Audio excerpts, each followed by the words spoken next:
Welcome to my house. Welcome to the Structure Talk podcast, a production of Structure Tech Home Inspections. My name is Reuben Saltzman. I'm your host, alongside building science geek Tessa Murray.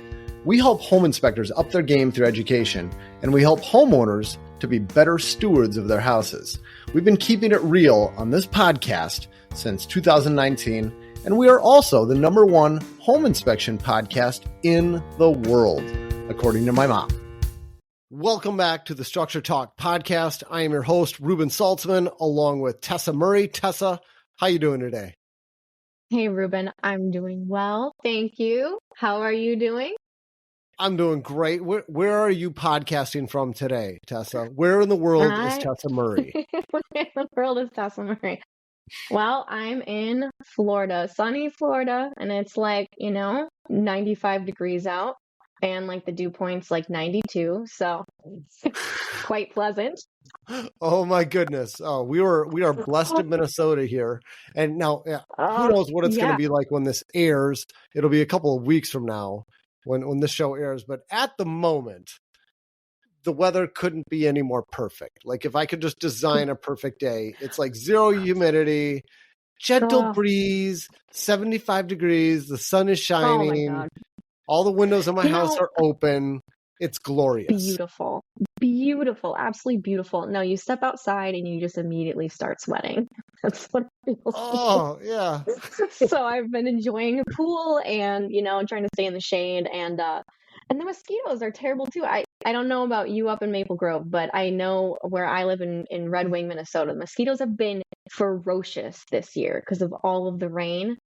Even in the daytime, they still are just on you the moment you're outside. And same thing here in Florida. Although, what would you expect? I mean, it's swampy, it rains every day, but it's the same thing here. I can't go outside for more than 2 minutes without getting bit. So, got to D up. The mosquitoes this year. Oh my goodness. Yes. Do they bite you? Do you get bit? Oh, I do. You do. Okay. I was at a friend's house. And they were hosting this party for the youth at my church or whatever, and so I stopped by to hang out with him for a little bit. And he's giving me a tour of his property. He's got 3 acres, and he's like, "Oh yeah, I got to show you this fort my son was building." And he takes me in the thick of the woods. He's like, "Let's be quick because the mosquitoes are pretty bad." Tessa, I couldn't even listen to him talk. I'm like, "All right, dude, that's good. It's awesome. Let's go." Because I had them all over my neck, and I mean, and I was trying to move constantly, but I think I had about 20 on me at the same time. And I ended up with all these lumps on my neck and legs in this 30 seconds I spent in that deep forest area. They are so bad. But I will tell you, they are ridiculous. I'll share a product. The manufacturer needs to compensate me somehow. I'm sure they'll listen to this podcast. I'm sure they do. And now I've seen them pop up all over. My wife got one. It's called the Thermacell. Have you seen these things? No. What is that?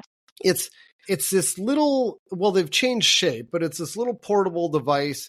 It's about the size of a toilet paper roll. And it runs off of a fuel cartridge. It's a replaceable fuel cartridge. Okay. It's like butane or something. You put this fuel cartridge in, you click this little clicker and it ignites it, and then it heats up this little replaceable pad. The pads last 4 hours or something like that, and it wards mosquitoes away, and it does a pretty darn good job. It's supposed to create a 15-foot radius that mosquitoes will not enter, and it's not perfect if you're outside and it's kind of breezy. I don't think it's that effective, but on a calm day, you set that thing outside, and after a few minutes, the mosquitoes tend to go away. And I used it at the cabin. I was doing a workout in the garage, and there was mosquitoes just everywhere. And I set this thing up before I went out there. I let it sit for about 15 minutes, went out there to do my workout, and I didn't see a single mosquito. So there's my testimonial for it. Found it to be extremely effective. Again? It's called a Thermacell. Therma, Thermocell. like I don't know, temperature like a thermos, but Therma, Yeah. and then Cell, CELL. So And I don't know where she got where it, do but I you? was at Home Depot the Yeah. other day, and I saw them right on an end cap right by the entrance. So Okay. I think you And can is it, probably buy them anywhere now. so it just it puffs out this chemical in the air? Like, Yeah, I'm sure it's good for you. Don't I worry was about it. just wondering, like, what it is. I mean, because actually I was talking to some friends this year that live out in Jersey. Uh, Shout out to Sam and Joe, Lucky Joe, but they were talking about some kind of mosquito thing they had too that worked that way as well. They kept it outside around them, and it kept mosquitoes away. And I can't remember what it was called, but maybe I'll it's the bet same you it's the thing. same thing. Yep. Probably is. Huh. Yeah. I mean, I've seen more expensive Well, options, like the interesting. mosquito magnet, and it's this thing that's supposed to attract mosquitoes, but it takes like a 25 or a 20-pound propane tank, and it does all this other stuff. I mean, they're like $500. The Thermocell, No way. No way. these are like Yeah. $25, something like that. So, Okay. Well, good there's tip. my Good tip. product of the week. I've had good luck Like with it. it. And you know what? Thank While you for I'm your promoting recommendations. stuff, oh yeah, of course. Yeah. While I'm promoting stuff, Tess, Yeah. gotta give a shout out to IEB, Inspector Empire Builder. As I've Mhm. mentioned in the past, they are a sponsor of the show now. We're partners with them. Like I said, I've been a member for a long time, and I mentioned on last week's show, but got to mention this week. This show is going to air on July 29th. Later this week is IEB's Summer Mastermind. This is a all-day event. It's being held online. Home inspectors can attend on Zoom. And if you're a member of IEB, it's free. If you're not a member, there's a very small registration fee. I think it's like $99 or something. One of our previous podcast guests, Daniel Felt, will be one of the featured speakers, Daniel Felt of Cura Home. And I'm looking forward to it. It should be great stuff. If anybody wants to go, I will have a link to that event in the show notes. Please register. Love to see you online there. And Daniel Felt built a kind of a home maintenance company from the ground up here in Minnesota, and it has just exploded. So he's gonna be talking about kind of his business, right? And how he found success. Yeah, and I think his specific topic is what is it? It's Scaling a business? no, No. it's He's definitely had to do that. recurring revenue. Okay. That's what it's about. Recurring revenue. Okay. Yep. Very interesting. From here's Very the title: good. From one-time deals to lifetime clients. Yeah. Okay. So, great. Got to throw in a plug for that. Hope to see some of our listeners there. Okay. Wonderful. Back to the show. All right. Yeah. So mosquitoes what's our topic today? Yeah, mosquitoes are terrible. We all know that. We all hate them. Today, we're not talking about mosquitoes, though. Today, we're talking about the topic of the week related to the blog post. Huh? Hit me. All right. You ready? Drum roll. We're talking about dryer ducts. How's that sound? Oh, how fun is this? Super exciting. Well, hey, Reuben, if anyone can make dryer ducts exciting, it's going to be you. We're going to try. I've done so much messing around with dryer ducts. You know, I don't know if you remember, but I actually had someone from the family handyman come out, and we did a video shoot where I set up a rig in my backyard. I got a bathroom exhaust fan to simulate a clothes dryer exhaust fan, and I hooked it up to all of these different dryer ducts, or dryer transition ducts, I should say. And I ended up stuffing all of them full of shredded paper and lighting them on fire, and then hooking the fan up to see how fast we could get a fire to tear through the side of this dryer transition duct. It was great. Experiment ever. I thought it was tons of fun. Yeah. That was a good video. I will surely put a link to that in the show notes here. But you know, I just used a term that was family handyman that did that with you. Okay. Yeah. They wanted to do it. It's like, Heck yeah. Come to my house. Let's do it. Although we picked a day, it was in the fall, and it was freezing out, Tessa. I mean, it was like 20 degrees, and I'm trying to not be all super bundled up because there's no snow on the ground yet, so you don't know how cold it is. But I mean, I should have been wearing a hat and all that other stuff, but I thought I'd try to wear my light Structure Tech jacket, but I had to wear a sweatshirt and another sweatshirt underneath. So I'm just super puffed out like the Marshmallow Man or something because I'm wearing all these layers trying to look like I'm wearing a light spring jacket. It's funny. I know what video you're talking about because I used it. We used it for the training for Structure Tech home inspectors, teaching them why it's important to inspect dryer ducts and what they should look for and why some of these materials could be, dangerous. And so I remember watching that video, but I have to go back and look and admire your winter wear. Yes. Yes, it's great. But I just realized I used a term that we should define right at the beginning here. I said dryer transition. Yes. Duct. So what? Okay, why does that matter? What is it? Well, the code has two different terms. You've got the dryer duct, and that's the stuff that conveys the exhaust from your clothes dryer to the exterior. And we'll talk about all the rules for it. That's your duct. And then you've got this other thing called the transition duct, which you're allowed to use to get from your dryer to the duct. It's not dryer duct. It's just what you get to the duct. And that stuff can be flexible. You can use corrugated stuff and you can bend it and whatever. And I know a lot of home inspectors are like, oh, you should never use that stuff. Well, the code allows it. And if you have a dryer pushed up against a wall and there's no way to access it, how the heck else are you supposed to connect your dryer? I mean, you need to use that in some cases. At my house, I'm lucky enough. At my last house, somehow the dryer was installed right against the wall. You just push the dryer in and it connected to it. At the house I'm at now, I can reach behind there and I can use all rigid material. I don't need a transition duct, but in a lot of cases you do. So it's a different beast. All right, Tessa, what should we talk about? Should we talk about dryer ducts or transition ducts first? What makes more logical sense? Let's talk about dryer ducts. Okay. Let's talk about dryer ducts. All right. What should a dryer duct be? Why does it, Reuben, and why does it even matter? Well, it all comes down to fire safety. You can't use some material that's going to be super thin, that's going to get clogged, that's going to get kinked, that's going to break. It needs to be a solid material that will resist lint from accumulating. And if a fire does happen inside there, it should contain the fire until the lint burns out. That's the idea. Really? Yes. It should contain the fire. The lint will burn, but the duct will not.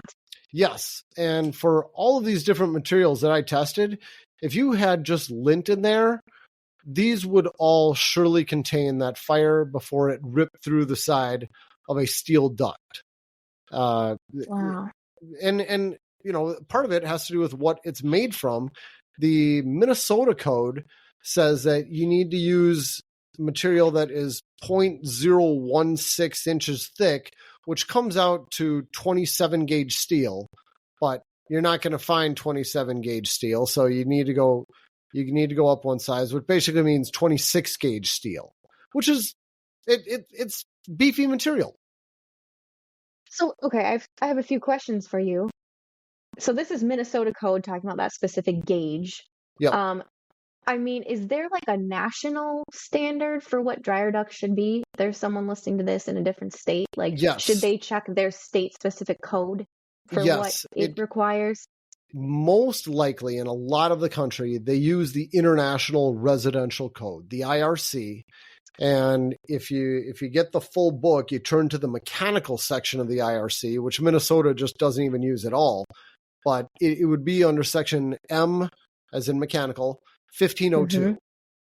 M1502, that's where you find all the rules for dryer ducts and dryer transition ducts. And in the national code, it's pretty much the same. They'll actually let you get away with 28 gauge steel in the national code, but who cares? I don't know how to measure the difference between the two metals. I don't know how to tell the difference between the two. If I see solid metal on a dryer duct, I just assume it's fine.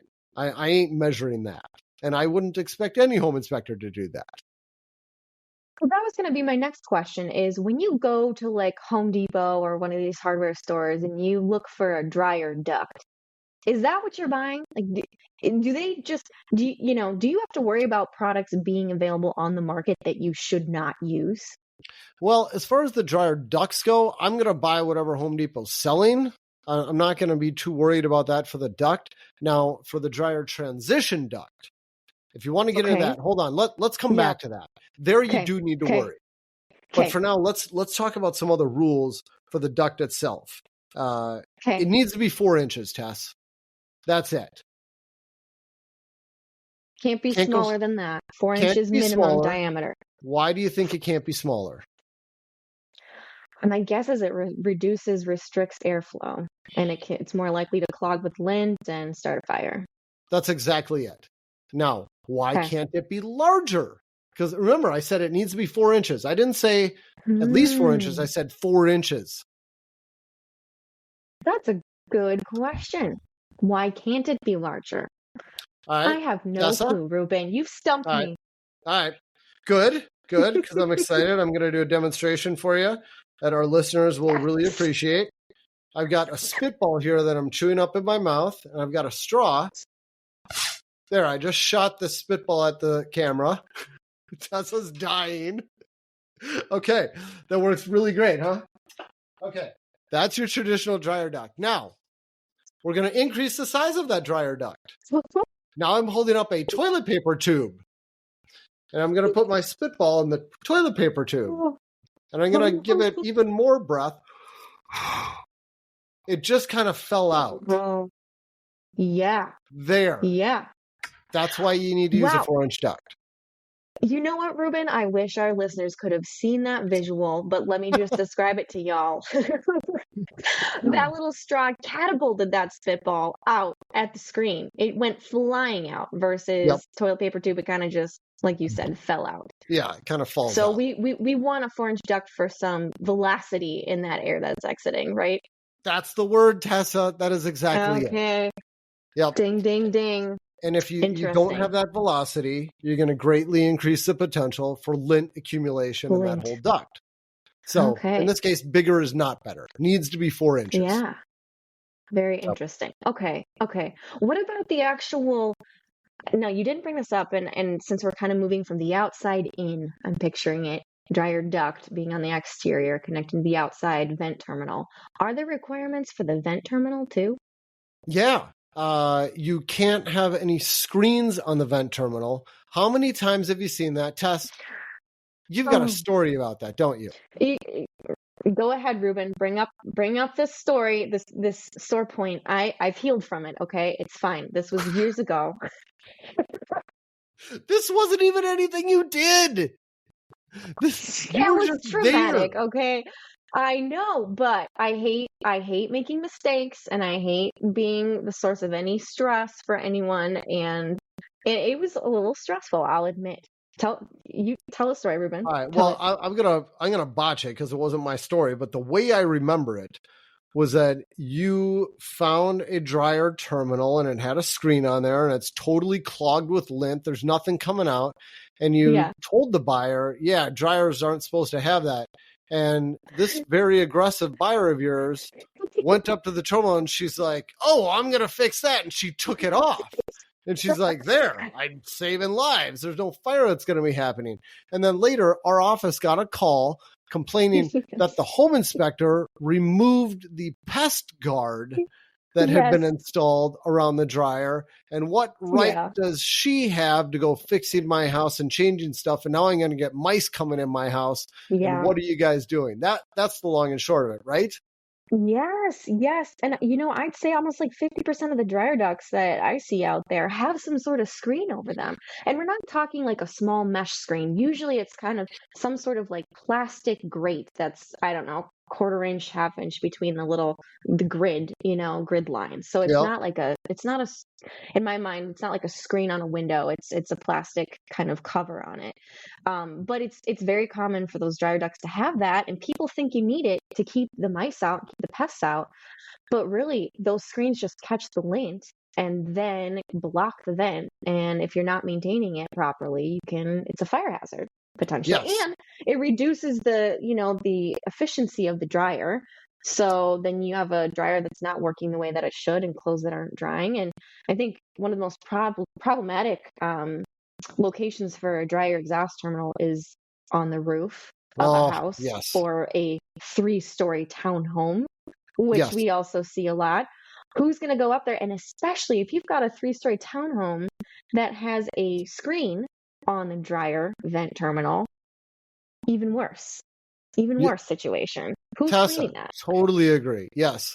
I've been to a number of houses where I'm doing an 11-month warranty inspection. Homeowners have been there for less than a year, and they tell me they're having problems with their clothes dryer. It doesn't dry the clothes, but they get really hot and they stay really damp.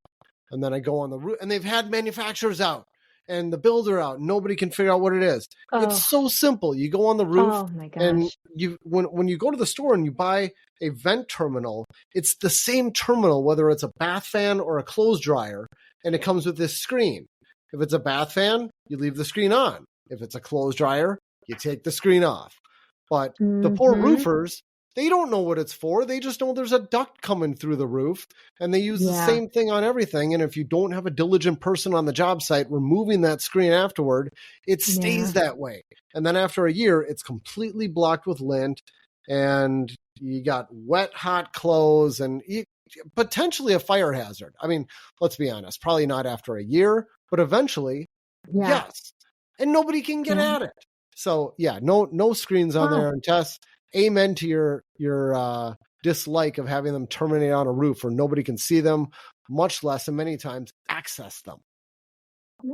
Yeah. Why can't we just vent them out the side of the house? But I will say, vent them out the side of the house with an asterisk to a sensible location. Here's a story for you, Tess. Just recently, we were doing a home inspection. We had done the pre-drywall inspection. The dryer was set up to vent through the roof. And we said, ideally, this should be rerouted to a more accessible location, such as a sidewall. Yeah. Believe it or not, the builder rerouted it.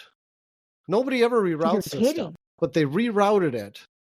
And they rerouted it to the gable end wall up by the roof, which was 3 stories in the air on a hill. What level was the dryer on? Was it on the second floor? House? Yeah. So now I would argue it's possibly even less accessible, because now you need a 2-story extension ladder. Whereas before, all you needed was a 1-story ladder to get on the roof to get at it. So it's like, wow. Yeah, shoot, man. Okay, well, thank you, builder, for listening to us, but also maybe you shouldn't have.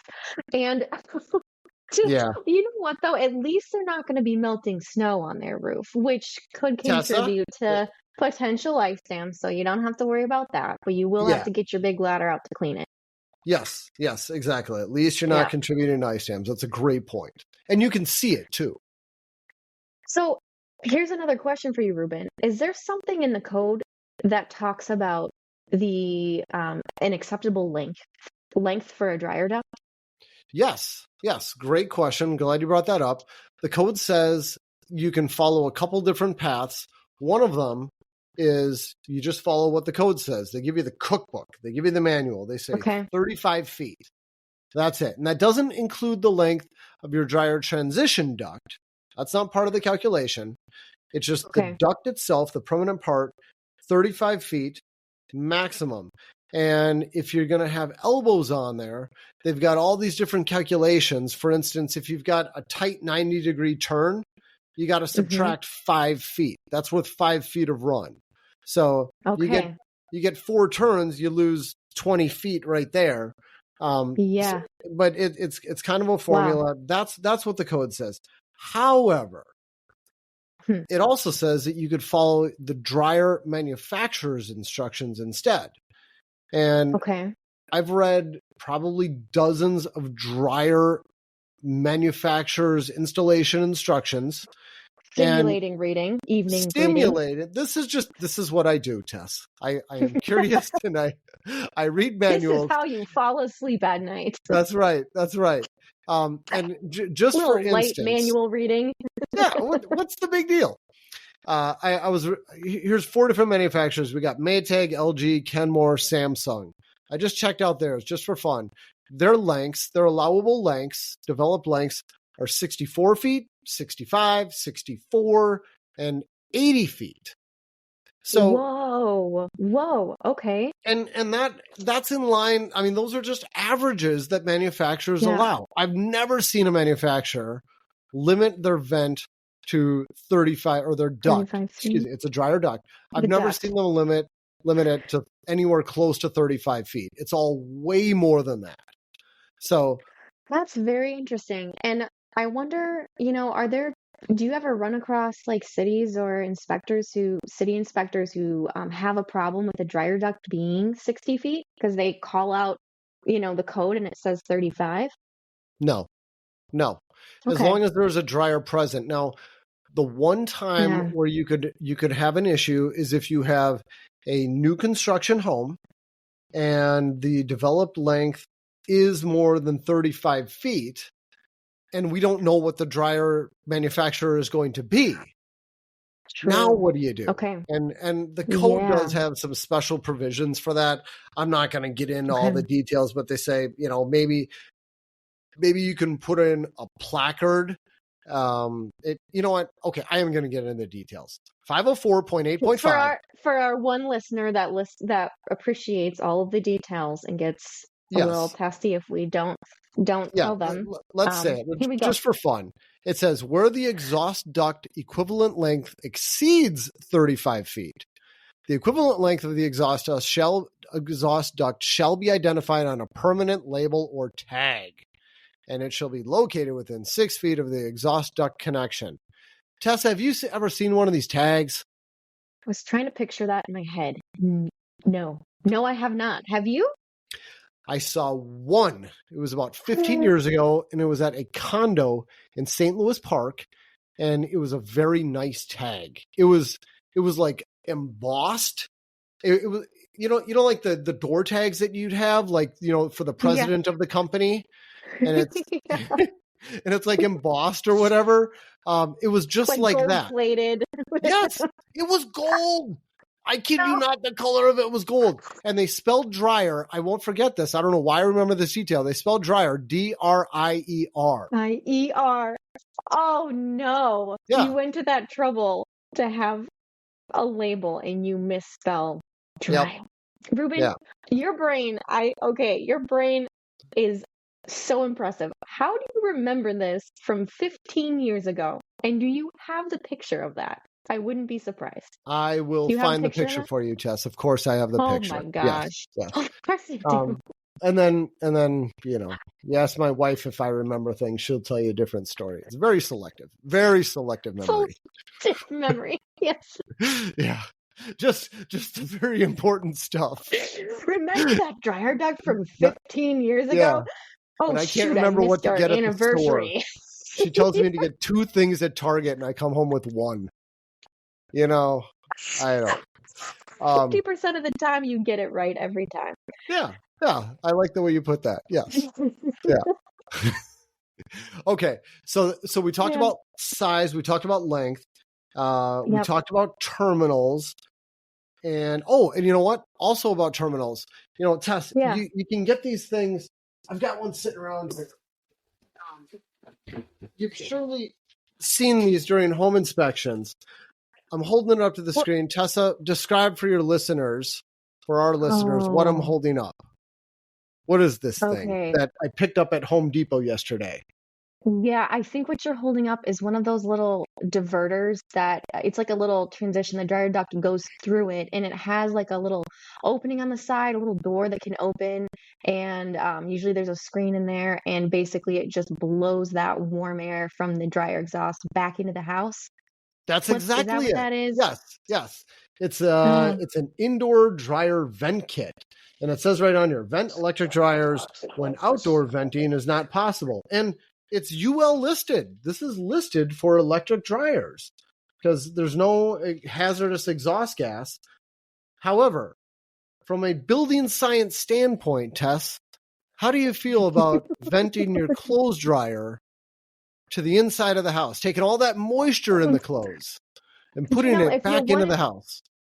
If you want to feel like you're in southern Florida with me when you walk outside and the dew point is a few degrees lower than the temperature, Yeah. put one of these on your dryer. It's a great, put gosh, huge contributor of potential moisture to your house and indoor air quality problems, and could lead to mold and other health issues. So not something I'd recommend. No. And furthermore, the Minnesota Mechanical Code does not allow these. It says that dryers, regardless of the fuel type, need to be vented directly to the exterior. And the National Code says the same thing. It's not just a Minnesota Really? requirement. Yes. You cannot do this anywhere. And they are still being sold. They still sell them. Well, it's legal to buy them and own them. You just can't install them. That's all. Just like corrugated drain pipes fittings. Yeah. Right? Exactly. Yep. So, none of those. Man. They need to vent to the exterior. Okay. No bueno. No bueno. We don't want those. All right. We're almost done with dryer ducts. Couple Hey, other I was little gonna ask you things. one more quick question about the dryer duct thing. Yeah. Do you have to how do you properly secure different lengths of dryer duct? Do you use screws? Do you use tape? What should you be looking for? Well, in the Minnesota Code, they specifically say you can't use screws. And the idea is that screws are going to penetrate into the duct. Lint's going to accumulate on there. Personally, I don't think it's that big of a deal. Okay. I wouldn't lose sleep over it, but them's the rules. You're not supposed to use screws. And you're also not supposed to use duct tape or masking tape or any other types of tape other than this the foil tape. It's UL listed. It's going to be the 181B-FX. It's the foil tape you know and love, Tess. We would use this during our home inspections for miscellaneous stuff. It's great, but if you go to the store, all the holes we drill in ductwork, all the holes we drill, yes. You go to the store and you buy foil tape. There's two different rolls of foil tape. One of them costs $12, and it's just generic plain foil tape. The other costs $25, and it's the UL listed stuff. There is a big difference between the two. So get the UL listed stuff. I was at the store the other day, and they actually sold a really small, thin roll of it. I'm holding this up for Tessa. It's a very tiny roll of the same material. It's the same listing. It's 181B or FX, B-FX. And it says right on here, it says dryer vent installation. This is dryer vent installation tape, they're calling it. I call it clever marketing, and they can sell a very small roll for a high dollar amount. It's the same as my huge roll, but it is okay. If you only need a little bit, I guess it makes sense. You don't need to buy this huge roll of it. So that's what should be used, or mastic. There's a mastic that has the same rating. Once it's applied, you don't see it too often. It's only professional installers use this stuff, and it looks basically the color of duct tape. It looks gray, and it's like somebody gooped it on all the joints. That stuff is allowable too, but it's very unusual to see that. Okay. So if you're inspecting a house, you want to see that UL listed foil tape, ideally at all the seams. Ideally, yeah. And we don't get super whipped up if things all look good. If we see duct tape, we say, hey, it's not the best way to connect it. maybe you want to redo these connections. And nobody in the history of our entire company has ever redone their connections based on our recommendation. I suspect, but still. Yes. Okay. All right. Did we cover all the, pertinent information about dryer ducts, you think? I think we covered all the stuff that people regularly get wrong. Yeah. Okay. Yeah. Okay. That's helpful. So what about the material that's allowable for the dryer transition ducts? This little section that connects the dryer to the dryer duct. All right. So what can you use for that? Well, it's really simple. You use something that is UL listed, and it's going to be UL 2158A. As long as it's got that UL listing, you're good to go. And there's a few different products that we commonly see. One of them is going to be corrugated aluminum. And it's this stuff that it's all smushed together when you buy it, and then you can stretch it out. You can stretch out one length to up to 8 feet, kind of a slinky material. That stuff is allowable. There's a UL listed type of it that's really strong, really hard. You can't crush it.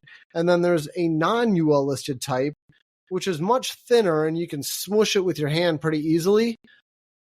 I can barely tell the difference between the two looking at them. From a home inspection perspective, I don't try to figure out which one it is. As long as it's the corrugated aluminum, I'm happy with it. So okay, you don't make a big deal about that. No, based on the testing that I've done and lighting fires on them and seeing how they perform, I don't think it's a huge difference. So that's one material. Another one would be what I know a lot of home inspectors really hate this stuff.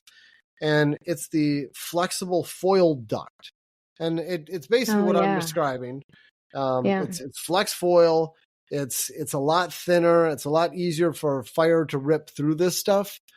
However, if it's properly installed and you have as short a length as possible, this is a UL listed product. It is acceptable to use it. Now, some manufacturers don't like it. There's a handful of closed dryer manufacturers that say you can't use that stuff. And some of them even have confusing manuals where it says in one part, you can use something that's UL 2158A listed.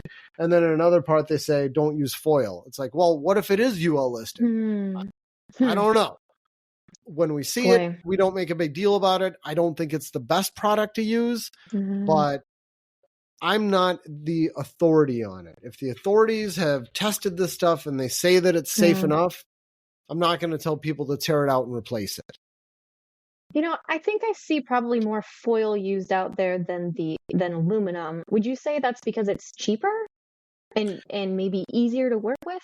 I think it's because it's easier to work with. Personally, I don't like working with that corrugated aluminum because once you get it to the size or the place you want it, it's not easy to move it around. And if you do accidentally smush it, it doesn't return to its original shape.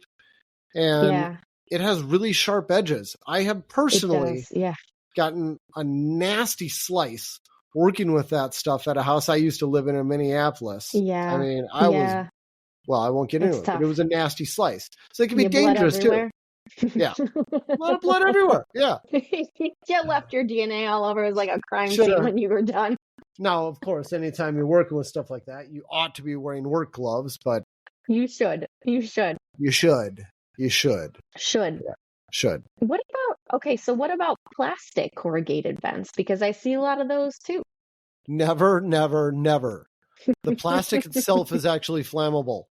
So, no, that's bad news. Why are they available? I mean, how is that allowable? If they're fire hazard and they're not allowed, how can we still purchase them?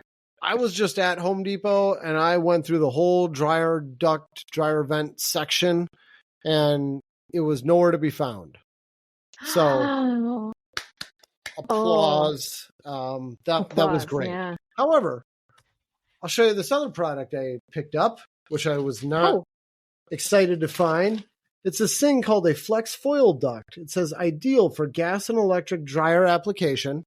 And it's the flex foil duct that I just described, but it's Yeah. a 25-foot length of this, 25 feet. No. And furthermore, on the same product, it says UL listed. It doesn't say what standard it's listed to. So what is this thing for? That's confusing. Reuben, did you say what the maximum allowable length for a dryer transition duct is based on the code? I don't know if I did or not. It's 8 feet. I don't think so. Oh, Okay, maybe you 8 did. feet. Okay. 8 feet. So 25 feet is clearly too long for Yeah, you what can't. that type of flexible material should be used for. Yeah, yeah. And now, is it the same material as the one they would sell in an 8-foot package? Yeah. Probably. So could you Yeah. just cut off some of this and use less than 8 Yeah. feet? Probably, but I don't know. And as a home inspector, when I see it, if I see less than 8 feet, am I going to know the difference? No way. No. Yeah. Well, the whole point of this is, I mean, you want to have a smooth, rigid material for as long as possible to reduce the potential for lint getting stuck and trapped, and for reduction in efficiency of the dryer and reduction of fire hazard. So, I mean, you want that smooth transition. The more flex duct you have, the more likely you are to have problems with drying and potentially fire. So That's exactly it. 25 feet is not ideal, not good, and not allowable. No. Yeah. We would definitely call that out if we saw that during a home inspection. I think it's, you know what, it is pretty common to look behind a dryer and see just, a length of that foil stuff just coiled back and forth behind the dryer. Yeah, they buy a And, you 25-foot pull section, Yeah, and they and use just, all 25 feet to run 4 feet. Yes. Yes. By gosh, they bought that product and they're going to use every linear foot of it. Exactly. Oh, okay. All right.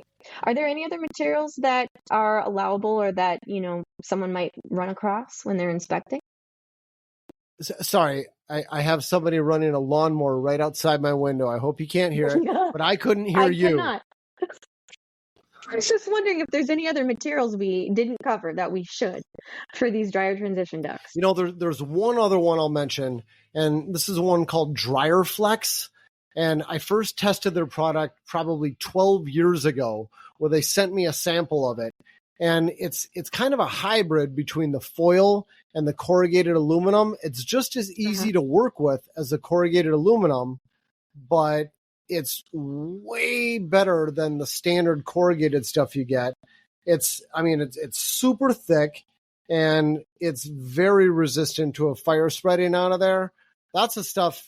I mean, if I have to use corrugated stuff in my house, I'm using the stuff made by Dryer Flex, and that's a manufacturer. I don't know of any retailers that you can just walk into and purchase it at. You can order it online, and I think they sell it in like 4 or 8 foot sections. That's the gold standard, if you ask me. Just to clarify, you said it, so it's easy to work with like the foil flexible duct, but it's more durable and rigid like the aluminum, corrugated aluminum. Yeah, it's like a hybrid between the two, and it's way thicker than the single ply foil. Okay. Yeah. That's helpful.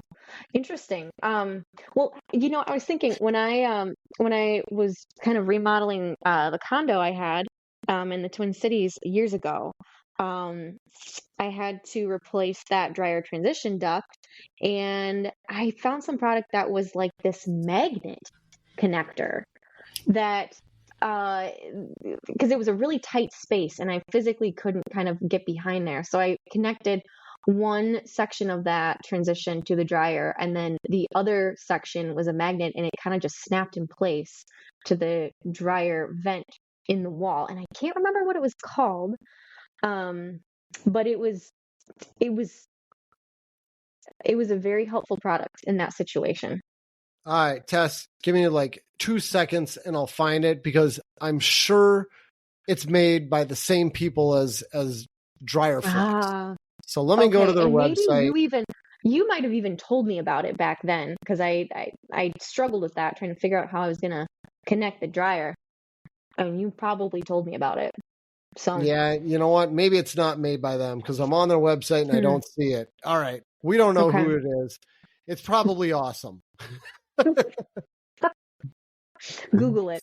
Yeah. Yeah, I can Magnet picture what you're dryer talking transition about. duct. Yeah. Yep. Yeah.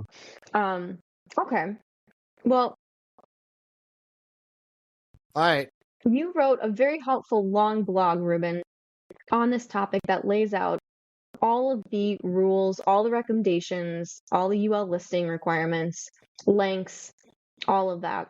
Is there any other information that we should let our listeners know about what to look for with a proper dryer duct installation?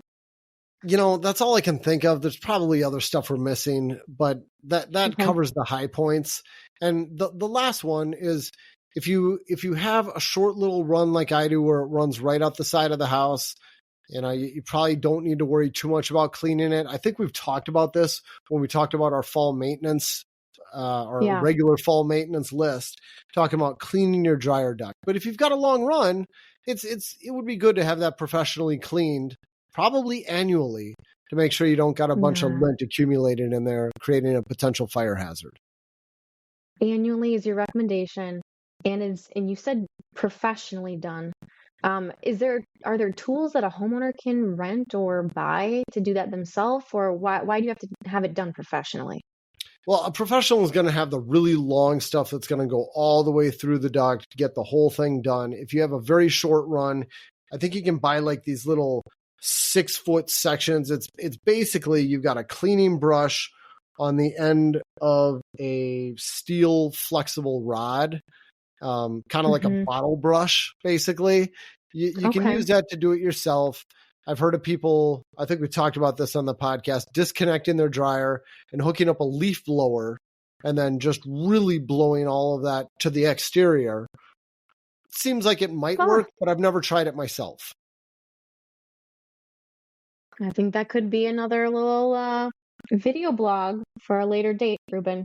I would love, I'd love to go to somebody else's house who's got a super long run and connect my gas backpack leaf blower up to it and see what happens. Wouldn't that be delightful? Okay, maybe not.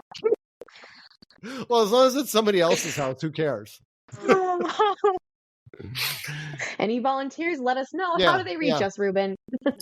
Please email us, StructureTech. No, now I'm flustered, Tessa. Podcast. Tessa's dying here. Podcast@structuredtech.com. All right. Well, this was a fun one. And, we talked about dryer ducts longer than I thought we would, but that's usually always the case, isn't it, when we get into it? It's a fun topic, Tess. Come on.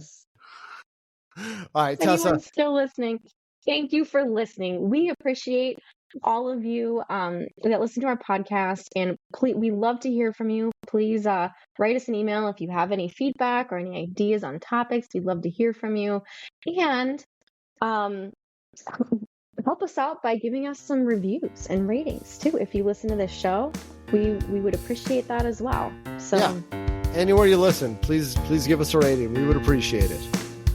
All right. Well, thank you so much, Reuben. It was good to see you again, as always. And, good to see you, Tess. Thanks for giving up your pool time. I'll let you get back at it. All right, working on the tan. Yep. This summer. All right. Well, I will catch you next week.